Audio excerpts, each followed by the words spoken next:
Hello everyone, welcome back to the channel. Today we're going to get started on episode 35 of the Case 310G bulldozer restoration project. We're going to bring you guys along. Looking here on the bench, you can see we are still working on the differential. Today we are going to bring you along on resurfacing the brake drums. You can see I've already done this one. It came out awesome, absolutely perfect. And I had a gentleman comment on the Facebook group saying that I should leave these alone because they were ridged and that gave them more surface area. I had that same thought as well, but I just can't bring myself to do it being in this far. The book says if they are grooved to replace them, so we're going to resurface them and we're going to learn together.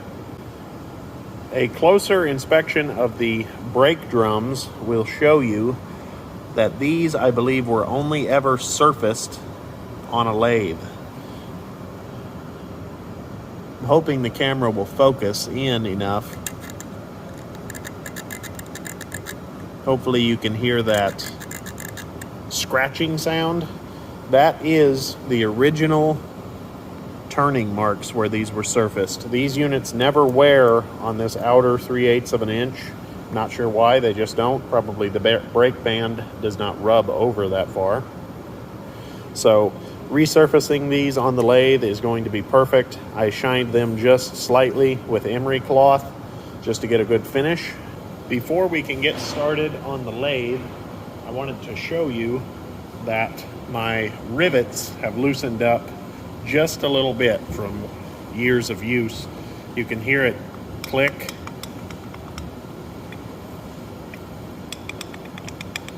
Very minimal. What I'm going to do is get them on my little portable anvil and really give these rivets a whop with a punch and a heavy hammer and tighten those right back up, and then we can go ahead and get started on the lathe once we get all of our ODs and things established. We've got the drum set up on our little anvil. I'm going to go in a cross pattern on these, just like you would tightening up a lug nut.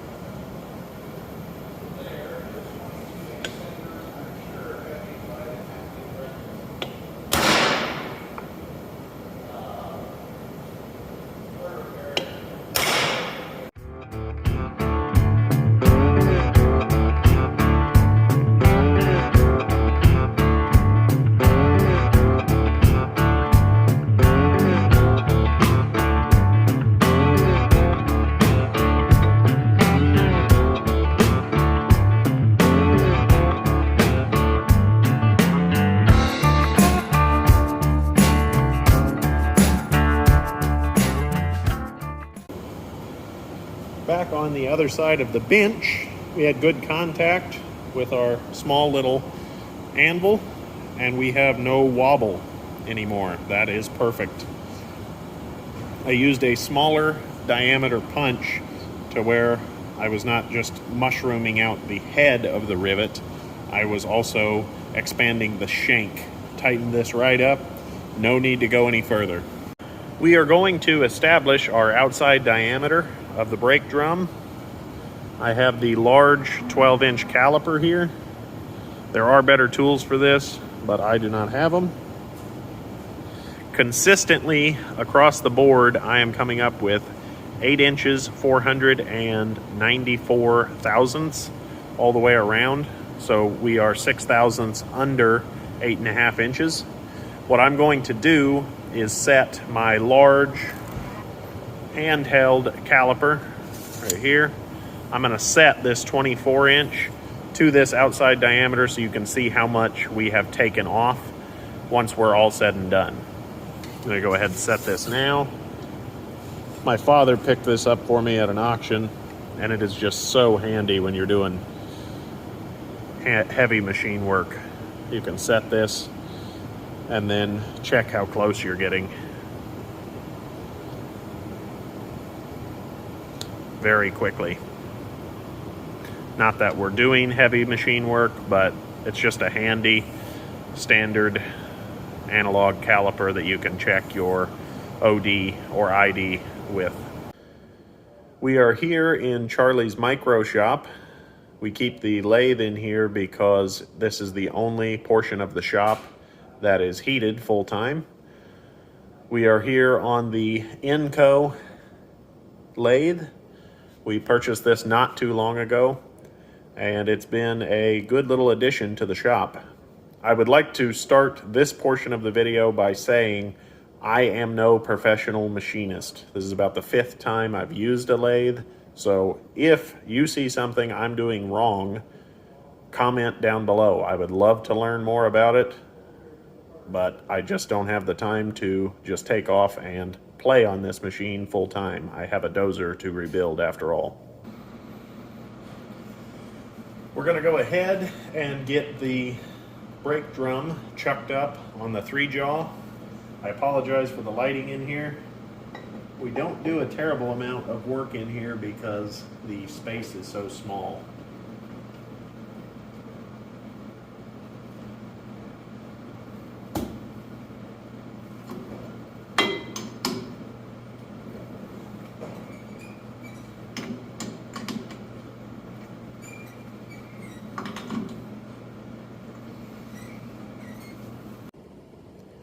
No matter which way I chuck this brake drum, I'm getting about 7/1000ths of an inch. Be 6, 7, yeah. 7.5, let's say. It's kind of unfortunate. The last one just chucked up perfect. It was like the best case scenario, and we were able to turn it right down. This one, we're not going to get that lucky. So what we have to do is change the chuck over to the 4-jaw chuck. Going to be a little more involved, but we'll bring you along. You're here for the good, the bad, and the ugly. We want to get rid of our dial indicator so we don't destroy it. Those things are kind of fragile. And then there's a stop underneath of this case here. Stop that. That locks up the chuck. Let's see. Need to tighten. Oh boy. There we go. Tighten the 3-jaw chuck to release our brake drum. And let's not put that up there. Then I have the 24-inch pry bar. Find a good spot. Pop that loose.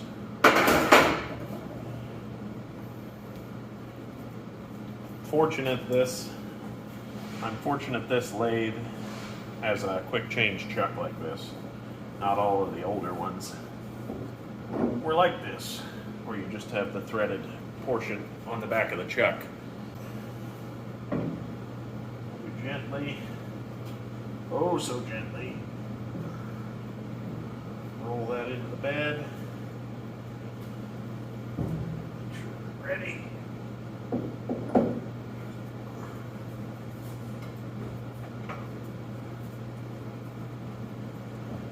Whew.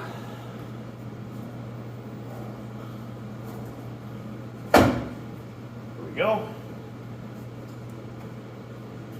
Normally, depending on what work you're doing, unless you're threading, slapping the chuck like that will be enough, but we're going to go ahead and just put a little extra on it. Oh yeah, that's locked up good. That's perfect.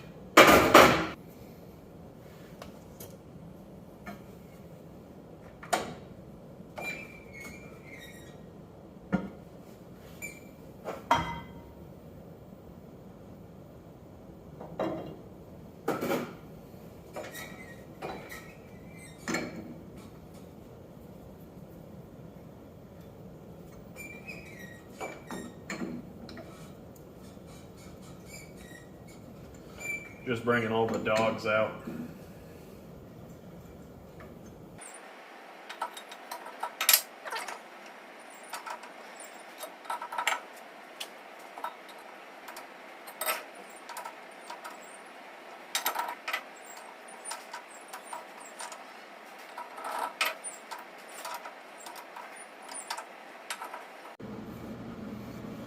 We're starting to get dialed in now.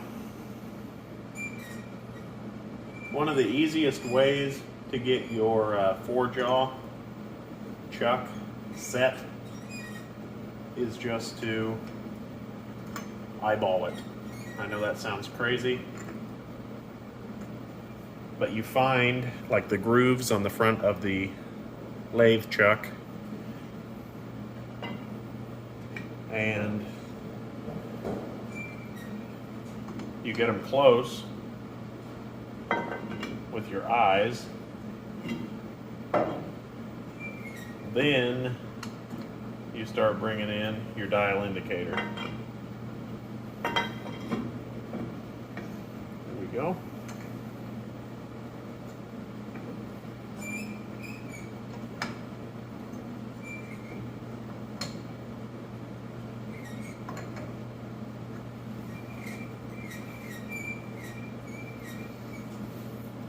Okay, now that we have it gripped in the chuck, what we're going to do is bring in our cutter, bring it in here, and yet again we're going to sight the workpiece.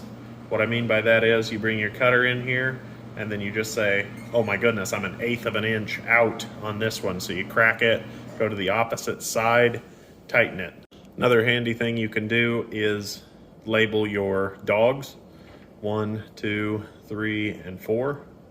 We're going to start on number 1.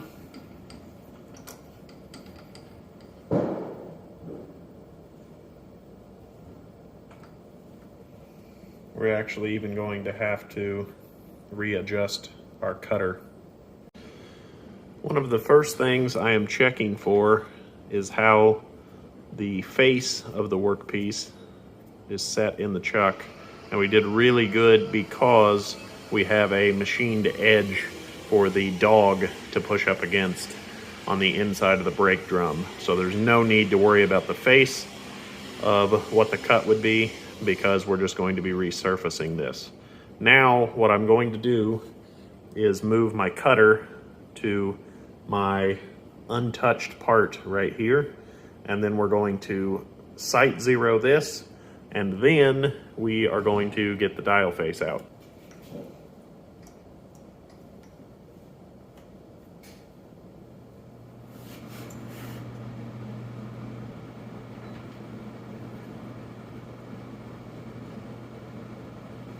We're furthest away on dog number 2. So what we're going to do is tighten this one, oh so gently.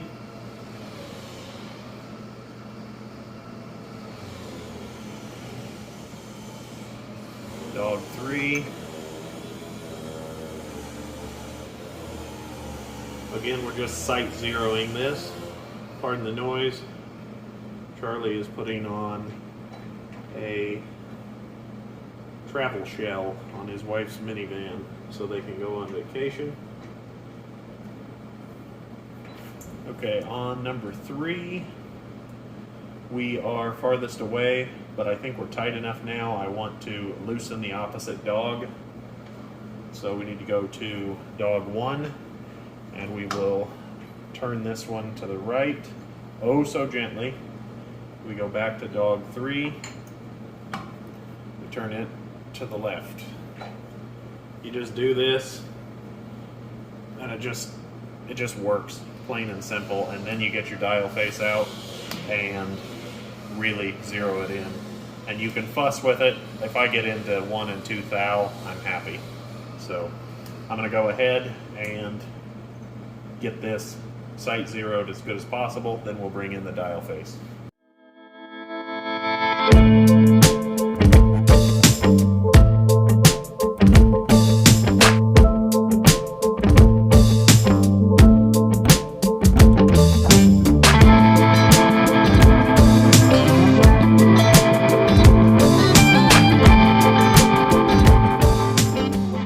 You can see we have our dial indicator set to 0, and I achieved 6 thou out of round just by sight zeroing, which is not too bad. Now we can get more involved and go dog to dog and really dial this in. Like I said, if I can get within 1 or 2 thou, I'm happy. You can see we have our dial indicator set at 0. Now you simply find your farthest point out of round, which is on dog number 1. Let me get that in frame. Dog number 1 is our farthest point out of round, and you just start working the chuck back and forth. It's pretty simple, especially on a 4-jaw. Yeah, in between 1 and 4 is our farthest point out of round. So now I'm just going to tighten those.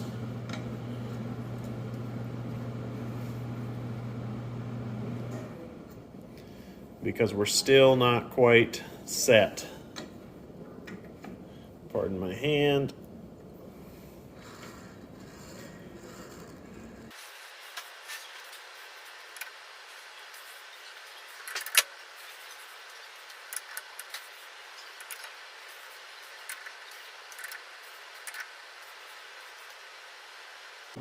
I did make a mistake in that I had my dogs too tight, and what that was doing was making deflection in the brake drum. We are dealing with something that's about 3/16 of an inch, so if your dogs are too tight, there will be deflection in between each dog, which I was running into. So another 2 or 3 minutes of messing around, and you can see I have this pretty good. It starts snaking up to 2 thou, and then it comes down to right at about 1/2 thou. So 1.5 to 2 thousandths out of round I can live with. This is just an old tractor, or an old bulldozer, excuse me, and we very well could be picking up some variation in the surface finish because I had some rust scale develop after it came out of the parts washer. So I am happy with that. We're going to call that round, and we are finally going to start making chips. We will get rid of our dial face indicator, mop the grid off of it. Make sure that's secure. You don't want those babies getting knocked over. And we will bring in the carriage.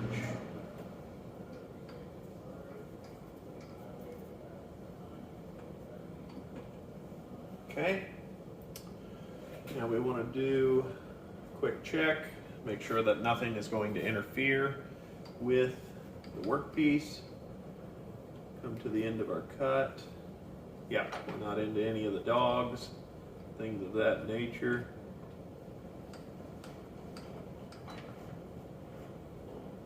Okay. Go ahead and tighten up our belt.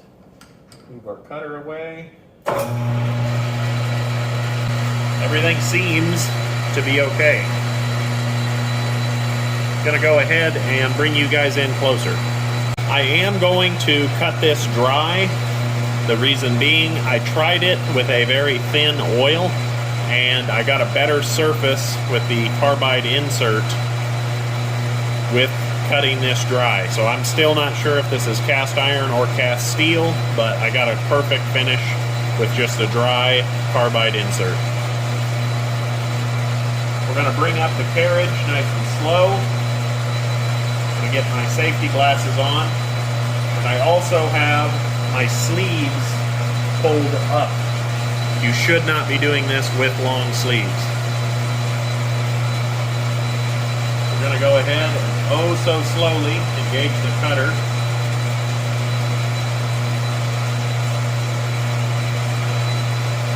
Just till we hear it touch off.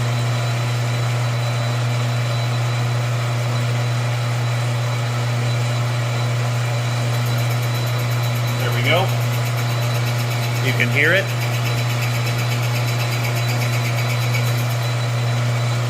Now we're going to mark that as 0. We were actually only 0.003 off from our previous zeroed out indicator here.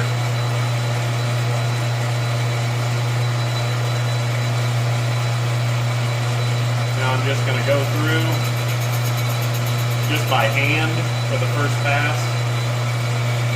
Just make sure there's no big lumpy area.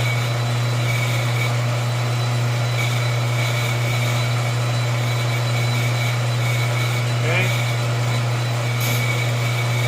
Good luck with that.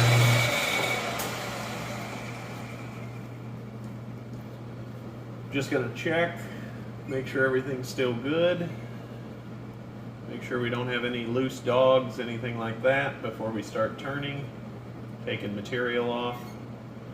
And we're only going to advance this 2, maybe 2.5 thou because I'm clamped out here on the edge of my dog, and these parts, in my opinion, are irreplaceable. I do have 2 other drums, but then I have to take the centers out, re-rivet them, things of that nature. So we're just gonna go really slow. I'll do a couple of passes, then we'll roll in the time lapse, and finally move on to reassembly of the differential. We'll bring you along. We're going to come in 2.5 thou on our first pass. We're going to engage our auto feed. Have this on the slowest of the slow settings. I really do not want any issues.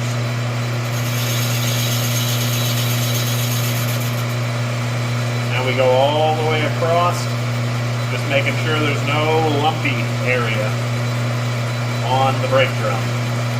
There shouldn't be, especially since the brake band rubs out here.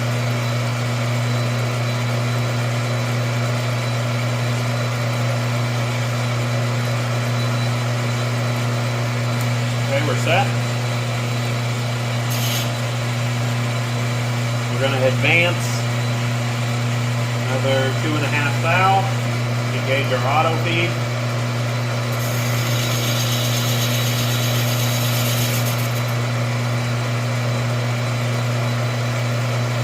This is where the monotony starts to come in.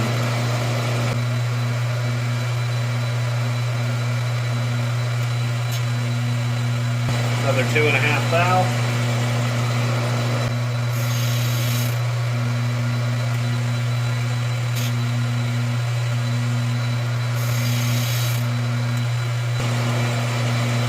Just advancing the carriage.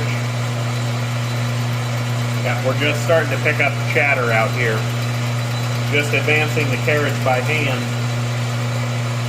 Just looking for that oddball part out here that'll really dig you in about 10, 20 thou and really jack up your cut.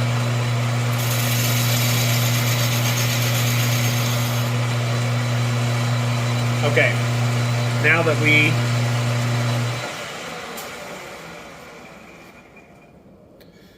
we have started to find material out here on the outside edge, or the inside edge, excuse me, of the brake drum, we are now going to start with the auto feed all the way across.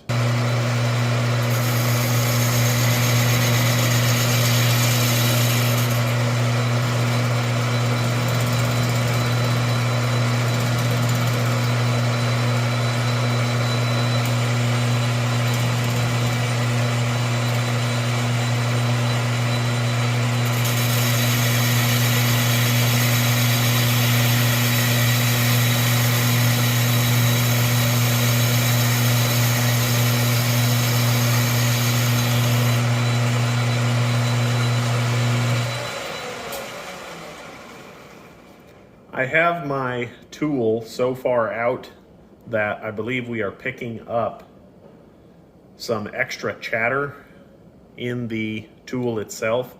That is why I'm having to skim cut this on the back drag. We're getting just a little bit of excessive chatter marking on the part because I have to have the tool sticking so far out of the tool post.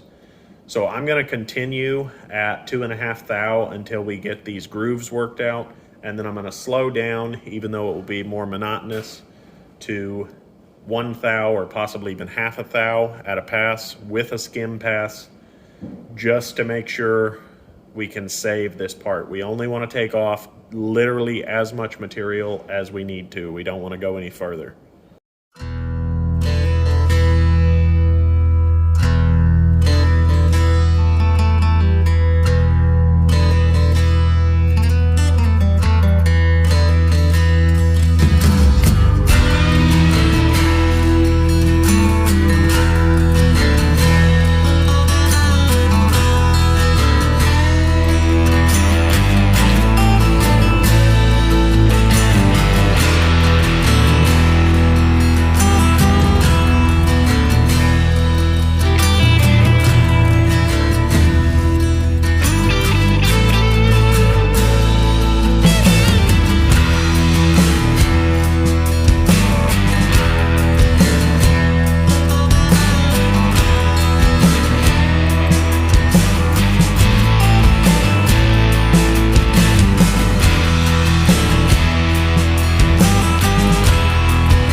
We are left with a pretty good surface on the brake drum. This may even be good enough to go in right now, but it's a little rough. So what I'm going to do is use a sanding stick like this, and always, always, always be thinking about your digits when you do this. Do not be down here where you slip your finger in. Yikes, nobody likes that.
After quite a bit of time, we have a awesome finish.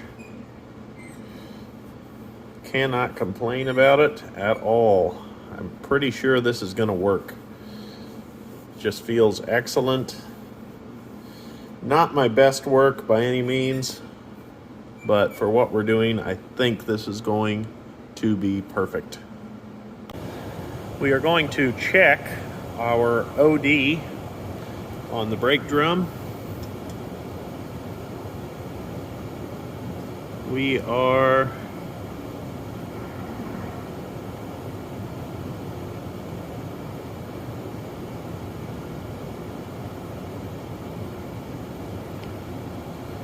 right at 8 inches, 450 thou. So I will calculate that and bring you back over to the notepad. I did the math off camera because arithmetic is not my strong suit by any means. We started with an OD of 8.494 and our finish OD was 8.450. So we removed 44 thousandths of an inch. So less than a 16th of an inch removed, and we brought these drums back into good serviceable condition. This drum I removed 52 thousandths of an inch, so this one is slightly smaller than this one, but it's not going to matter because the brake band is circumferal and it pulls up like this and just tightens the radius around the brake drum. So less than a 1/16 of an inch removed on both of these. We're in good shape. This is going to work for us, no problem. The finish, like I said, not my best work, but it is much, much better than it used to be. Like I mentioned earlier, I wanted to show you, I had this caliper set, and we are just under a 1/16 removed. This has not been moved, of course, so we did great with this. Got all those grooves out, and it just looks beautiful. The brake drums, in my opinion, just came out excellent. This is going to go right back together now. I'm going to go ahead and wrap up this episode of the Case 310G Bulldozer Restoration Project.